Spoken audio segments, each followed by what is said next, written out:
Siamo arrivati alla sesta, nonché penultima corsa di questa 23esima giornata e andiamo a vedere il premio, quindi Anfas Cesena e Polisportiva Anfas, sempre ovviamente Cesena. Dotazione 6.050 euro, 1.660 metri per questi cavalli di 4 anni vincitori da 6.000 a 15.000 euro in carriera. Campo dei partenti il seguente, sono 10, Grace di Casei con numero 1 Alberto Garruto, col 2 Gorial Roberto Ruvolo, col 3 Gullit Sandro Miraglia, il 4 è Gardegna d'Or Salvatore Valentino, il 5 Great Feeling Run Maurizio Cheli, il 6 Glamour WF Vincenzo Luongo, seconda fila 7 Gran Art di Casei Filippo Monti, 8 Love Vici Giuseppe De Filippis, 9 Gaudi Trio VP dell'Annunziata, 10 Gabarit Antonio Di Nardo.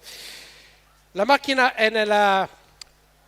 dirittura delle tribune, nella retta delle tribune, sbaglia subito Gullit, si lanciano fortissimi Gardegna d'Oro e Great Feeling Run e a numero destra 3 Gullit squalificato, numero 2 Gorial squalificato, mentre invece si butta di galoppo anche Great Feeling Run e ora a destra pian pianino con grande cautela Glamour WF, numero 5 Great Feeling Run squalificato, chiede l'ok e dopo 300 metri sfila al comando 14,5 i primi 200 metri e adesso quando ne sono passati 300 abbondanti Glamour WF completa il sorpasso e in 29,1 complessivi, quindi 400 metri di rallentamento ma comunque abbastanza svelti. La seconda posizione rimane di Gardegna d'Or e a destra incomincia già a muoversi qualcuno e andiamo a scoprire chi è. Giuseppe De Filippis con Love Vici, 600 metri 45,4 per Vincenzo Luongo che per la terza corsa in consecutiva si ritrova davanti a tutti.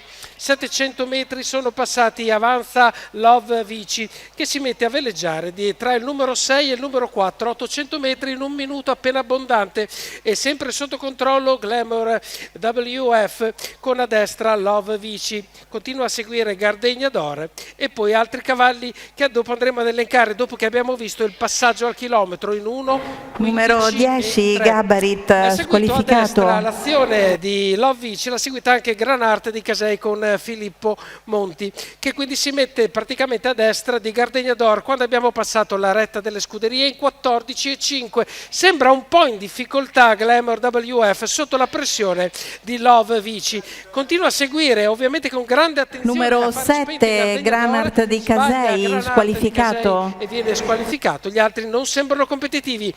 15,5 il parziale della curva finale, comanda Vincenzo Luongo ma sembra dominante Love Vici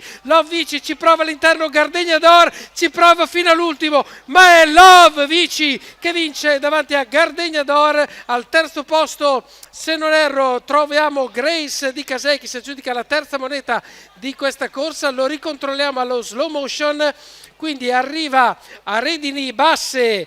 Giuseppe De Filippis con Love Vici che si aggiudica questa sesta corsa. Al secondo posto il numero 4, lo ripetiamo, di Gardegna d'Or che arriva a mezza lunghezza e poi arriva il numero 1 di Grace di Casei davanti al 9 di Gaudi Trio e al 6 di Glamour WF molto calata nel finale. Quindi lo ripetiamo ancora, bellissima vittoria tutta a destra di Love Vici, Giuseppe De Filippis sia alla guida che al training, la proprietà di Leonardo Vastano per questa femmina di 4 anni da Orlando Vici e Definitive che vince questa sesta corsa del convegno.